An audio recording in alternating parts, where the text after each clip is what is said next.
Guys, Drew here, back with another video. I know it's been late since the World Juniors have been canceled. It was like a couple of days ago, maybe even a week ago, I don't know. But I completely forgot about doing this, so I'm going to be doing my whole World Juniors review. I promised you guys that I would be doing it, so I suppose I will do most of it, but there wasn't much games played. So basically I'm just going to be going through like what the team's records were and what scores were for all the games, basically. So I'll just do a run through and also do some players that were unreal in this tournament. So let's get started with Group A. We'll get started with Team Finland. They were 3-0-0 with 9 points. They led the Group A in points. They played pretty well. Their best player by far. I forget what his name was. He wore number 29. His last name was Simon Tyvel. I'm not sure if I pronounced that right. Sorry if I didn't pronounce it right. But yeah, he wore number 29, so I'm pretty sure you guys probably would know. And 6'6" guy on Finland. I forget his name too, but I know his last name was like Helenius. You can pronounce. Sorry to all my Finnish viewers if you watch my videos, because I don't know much about the players that are from Finland. I just know like the Americans and the Canadians. So since I live in North America. So yeah, all of those players were pretty good. So yeah, let's get started with number 2, Team Canada. So Canada played pretty well. Owen Power got a hat trick one game. If you follow me, if you watch the other YouTube videos I made of Team Canada, you probably know what I've done. But yeah, Team Canada had a 2-0-0 record with 6 points. They were second in their division behind Team Finland. I wish we could have seen a Team Canada-Finland game to end it, see which team is probably better in their games. So yeah, they both played really good in this tournament. When I will be talking about all the games that happened, I will talk about like how they played and stuff like that, like how decent they played. The next team's the Germans. I'm not gonna do well on this, but the Germans were 0-1-0. They had 2 points. They were pretty good. They had 1 OT win, and then 1 loss. So basically, they just played 2 games and they had 2 points. So the only player I really knew on the Germans was their goaltender. I am not sure how to pronounce his name, but he played pretty well. Then their other goalie, he was a little shaky, but the only guy I know on the Germans was the Eliash guy who was the captain for them, who wore number 7. Last year, obviously, I knew Tim Stützle and John Jason Peterka, but they weren't on the team this year because Peterka's basically in the NHL right now, and Tim Stützle is currently a member of the Ottawa Senators. The next team is a team who played really well, the Czech Republic. And slash the Czechia. They were 0-1-2. They were 0-2-1, I meant, because that's just the way the standings are for the World Juniors. They were meant. So they were 0-2-1. They played an awesome tournament, in my opinion. I wish we could have seen David Jiricek play for the Czechs because he got injured in the first game against Canada. But he was probably going to be the best player on the Czechs. If he would probably be their number 1 defenseman. He was a really good player for the Czechs. And then their goalies, Jan Bednash, and that's not how it's pronounced. It's how it's pronounced, but it's not how it's spelled. His last name's Bednar. So Jan Bednash, he played pretty well. Obviously, Samuel Halavai will not be. He didn't play for the Czechs. I'm not sure if it's Slovakia though. It's never mind. I thought I was talking about a guy from the Slovaks. Sorry guys, but yeah, the Czechs played a really good tournament. I'm sure they would have got at least 1 win. They played an awesome tournament, in my opinion. Even though they lost every game, they still played a pretty decent tournament. Number 5, the last in Group A, we have Austria. I feel so bad for Austria, man. Like, they need some good players. They deserve it, honestly. I just wish they could have more Austrian-born players in their country. They're such a good. I just wish that they could. They're such not a good team though. Well, the best player was Thomas Vanek.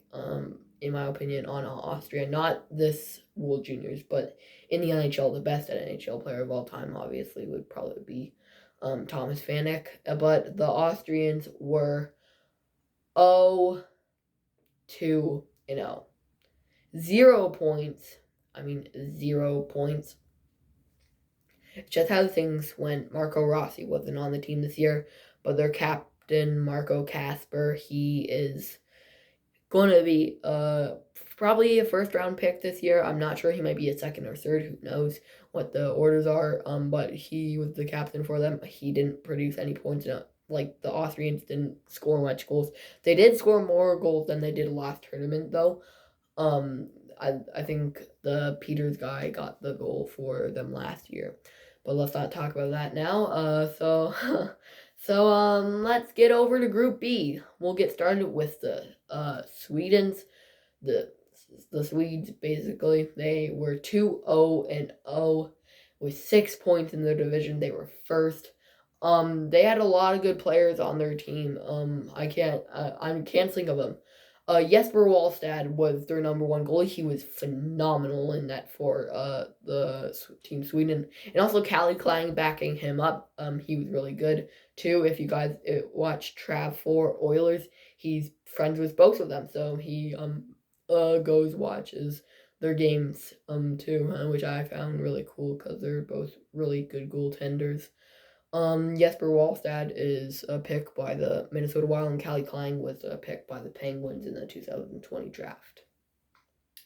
There's a player. I'm not too familiar with the players though on Team Sweden. Like, I know there's some players on Team Sweden. Last year they had Lucas Raymond and Alexander Holtz. I'm not sure if Alexander Holtz was on their team this year, because he's currently in the NHL, I think. So I don't think he was. But yeah, that's all the Swedes. I don't know much of their players just because it's Sweden, but they produce pretty well players. Next team, we have the USA. The USA were 1-0. They were 1-0. Oh man, the way I see the standings is mixed up. But they had 3 points. They were second in their division. They weren't bad. Like, they had Matty Beniers. They had other guys too, like Logan Cooley. And there was a bunch of other players too, like Mackie Skemiskevich. He was really good for them too. There was other players that I can't think of in my head right now. But Jake Sanderson, their captain, he had 0 points in 1 game. So they were pretty decent in their tournament. But the third team now, we have the Russians. The Russians were 1-1-0. They had 3 points, tied with USA. Russia had pretty good team. Matt Vimichkov, a 17-year-old player that played for the Russians, he was phenomenal for them in this tournament. But that Matt Vimichkov, he played unreal for them in the tournament, and also on the defense, like Shakir Mukhamadullin. What a name, by the way. He had such a good name. The fourth team, we have the Swiss. Surprisingly, they're 1-1-0. I really like their team because they had 3 points. That is tied with the Russians and the United States. But I think one of the reasons they have the same as the States is, unfortunately, the States had to forfeit some of their games, and so that made the Swiss win one of their games because they were about to play the USA, but the USA unfortunately forfeited because of COVID. Then the last team is the Slovaks. They were 0-2-0 with 0 points, so same as Austria. If the Slovaks played Austria, who would win? What do you guys think they would win? Just to think about that right now. Who do you think would win? In my opinion, I think the Slovaks would win just because they have produced more NHL players that are noted of no offense to Thomas Vanek, Michael Grabner, Michael Raffl, or any of those Austrian players. But the Slovaks have produced more players too, like Thomas Tatar, Zdeno Chara, Yaroslav Halak, and you can name some others too. So that's going to do it for the standings. We are now going to go over to the scores. Starting off with December 26th, we had Finland beat Germany 3-1. We had Sweden beat Russia 6-3. We had Canada beat Czech Republic 6-3. And then we had the States beat the Slovaks 3-2.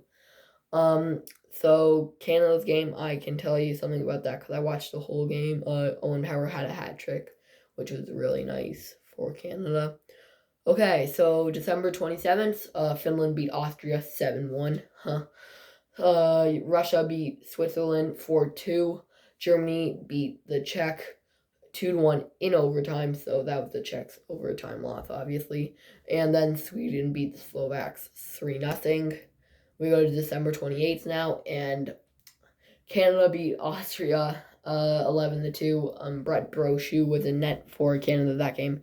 He wasn't bad in that game. Like he only made like 7 saves or something like that. That shows you how good Canada's defense is. Now we have December 29th. Now we are at the games that got canceled. I just realized that the World Juniors was only 3 nights. Little did I know. Hey, so I forgot to mention in the 11-2 game, Connor Bedard scored 4 goals. I found that unreal for a 16-year-old to score. I'm not sure if he's 16 or 17, but he will be eligible in the 2023 draft. All those diehard hockey fans probably know that he is a pretty decent prospect. Not decent, elite, I should say, because he's going to dominate this NHL. I might have just jinxed it. I don't know. We can tell the future. He might I'm thinking he's going to be like McDavid or Crosby or OV or something like that because he's obliterating the WHL, obliterating records, Gretzky's records, even Gretzky's records, Crosby's records, McDavid's records in the U18. He's still going to play in the U18 this year.